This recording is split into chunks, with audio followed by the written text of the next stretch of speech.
Hey guys, Insomnia here with some more AFK Arena. Today we're looking at the patch notes for 1.31, which were just released. Look at the cool new Mauler guy. As you can see from his characteristics, a bird guy, but you can see in full Mauler colors. His name is Skriath, the Wise One.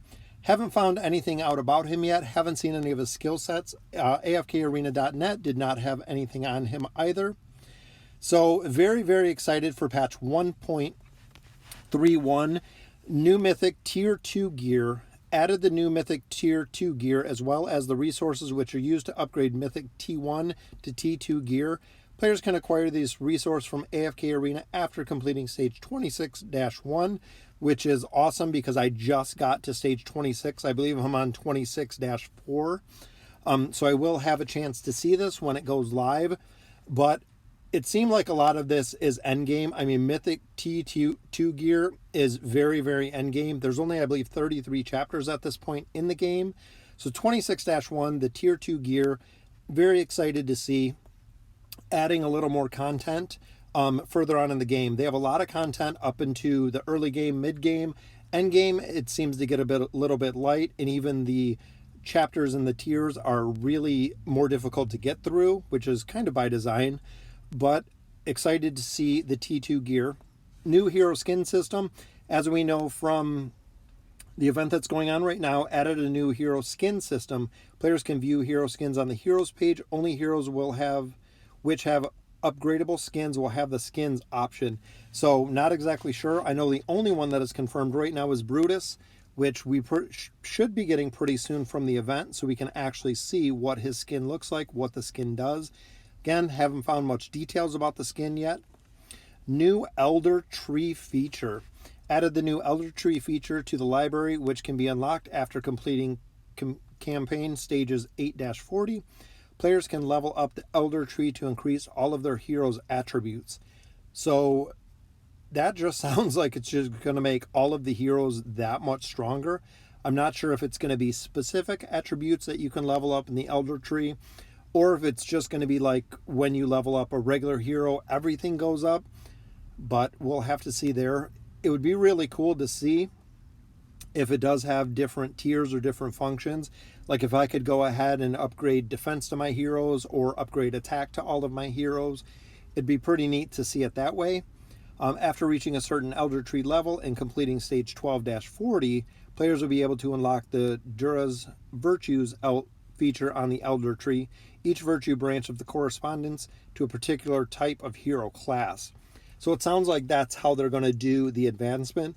So if I want to focus on the different hero classes, like a tanking class, that I can actually put more points into the tanking class, which seems pretty cool. It's going to give a lot more of kind of build variations, where if I have a 5-star hero and you have a 5-star hero and so does everyone else, I can build mine a little bit different. So kind of the customization aspect of it will be pretty cool to see. New Twisted Realm guild feature. They'd been talking about the guild features for a while and adding a lot more to the guild aspect. Right now, short of events, rarely that they do as a guild overall. They need something to kind of bring the guild together, and the reason for having a guild, short of the aspect of talking to each other, bouncing ideas off each other, getting input, giving your feedback to people, something that really builds the guild feature. It added a new Twisted Realm feature, which can be unlocked after the guild grounds, that can be unlocked after completing stage 12-20 or 12-40. So both of the Elder Tree and the guild feature. Players can now battle against powerful bosses within the Twisted Realm to acquire rewards. Due to the countdown timer being linked with the Arcane Labyrinth's own countdown timer, it is possible that at the time of this update, the remaining playable time is less than 48 hours. So it sounds like every 48 hours, so every 2 days, you're going to have a new powerful boss. I'm not sure if it's going to be one boss that everyone is just doing damage on, or if it's going to be multiple bosses, which some games, like I play Idle Heroes, once you defeat one boss, it unlocks the next boss, so on and so forth. And as the bosses get further and further down the line, they do get more powerful, but they do offer more rewards. So we'll have to see about that one in the future.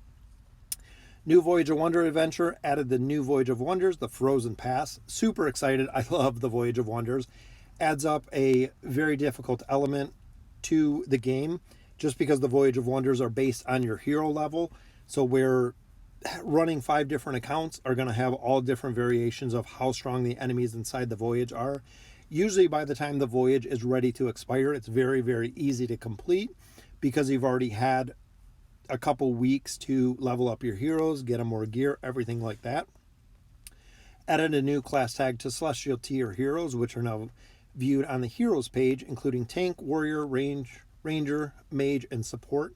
Added the Blaze Fury skin for Brutus, which I haven't seen yet. That's what we're waiting for the current event that's going on. As long as you've unlocked, or you do have, 150 elite heroes, you'll be able to get the Blaze Fury skin. So super excited to see him.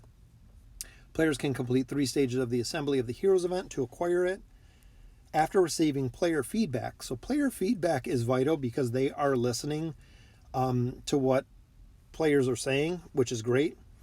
They decided to adjust the hero assembly of heroes so that the players can immediately claim each stage's rewards as soon as the requirements are met, which is very nice. So we don't have to wait for the rewards. You can actually claim them earlier. Rename Mythic Plus equipment as Mythic T1 and T, which the T2 is coming soon, which also leaves the gateway for T3, T4, Tier 5. So tier equipment, if you've ever played any RPGs, just the equipment is that much more stronger. We know when they came out with the Mythic Plus equipment, it was super, super strong. Even going from the Mythic gear that you're getting to Mythic Plus, it is a huge, huge upgrade in the stats that the item has. And I'm assuming between T1 and T2, it's going to be the same. Added the option to view each hero's signature item via the portal page or the portraits page. Added a new icon that denotes when a player's bag slot is at its maximum.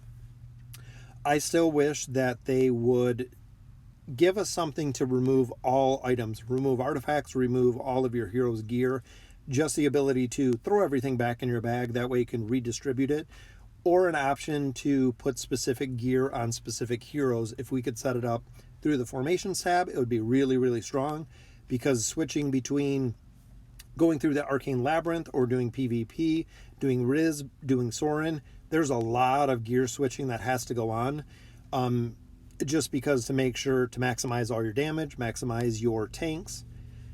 But looking back in the notes, remove the relics, Hogan's Fortitude, which absolutely nobody uses, Laminate, Lion's Might, and Blood Shaw from the Arcane Labyrinth. Most of those no one ever used. I don't know who's using Hogan in the Labyrinth. Not anyone that I know, but that's okay. Some relics that we don't need. And it has been getting kind of overrun with relics. With the last patch, they did add quite a few new relics. So I've noticed some of the relics that I really look for, the Ice and Firebringer, the Moon and Sunstone, I haven't been seeing as much because I've been seeing a lot of other relics that I don't use. Getting on to the bug fixes, fixed an issue preventing certain ultimate abilities from being correctly interrupted by certain control abilities. Fixed a difficulty problem that occurred after floor 300 of the Mauler Tower. Mauler Tower, I know a lot of people have said this, even running a Mauler team, the Mauler Tower by far is the most difficult because of the support aspect of it. Where the Maulers, they have Nemisu, and that is it for support and healing. Life Leech doesn't seem to be enough to keep the heroes alive, even when they're 5-star fully geared out. Very, very difficult for the Mauler Tower. Hero balance changes. Wukong was just released, so they're actually doing quite a few changes to him. Fixed a problem that caused the clones. His Cloud Clone's ability to summon with lower health than was intended, so they're actually giving him a little bit of a buff, or a little bit of a fix. Fixed a problem that was preventing Wukong's bludgeon ability from correctly hitting enemies. So if you're using him right now, big fixes. Optimized the Falling Fury ability. I used him a couple times. I noticed with his, not sure the ability that it is, where the giant stick falls. I think it's bludgeon, but it seems everyone dodged it. Every time that I was using it, or every time I seen it fall, regularly using Wukong on the test server, it seems that everybody dodged it, which I don't think was the intent, and that might be the fix for it. Rowan the Roamer. So an update to Rowan. The ability Dazzle will no longer allow summonable allies to recover energy, which is good because if you have a summoned ally that is recovering energy, that means one of your heroes is not. So very, very good fix there. And Gorvo fixed a bug that was preventing the special effects of the Battlecry ability from matching up to Gorvo's character model. So just a bug fix at that. So overall, excited for 1.31. Good to see another Mauler hero. I hope he is actually going to be worth using. I hope it kind of looks like a support, but it could be a caster. Excited for the new Voyage of Wonders and the skins. I hope the skins don't have stats. I know we kind of went back and forth with it on the YouTube comments, but if they do have stats, it's going to be a lot of pay to win. Elder Tree feature seems pretty cool. Going to give a lot of customization that is coming to the system. And the Mythic Tier 2 gear I'm very excited about. Like I said, just hit stage 26. So being able to push progression a little bit further with some new gear will be there. And ready for the new Mauler. Skriath is what I'm going to call him. I don't know if it's right or wrong, but he does look pretty cool. Looks like to me, kind of like a caster mage, or even could be a support class, adding a second support class, which is much needed to the Maulers. So let me know in the comments what you guys think of the patch, the update, the new hero.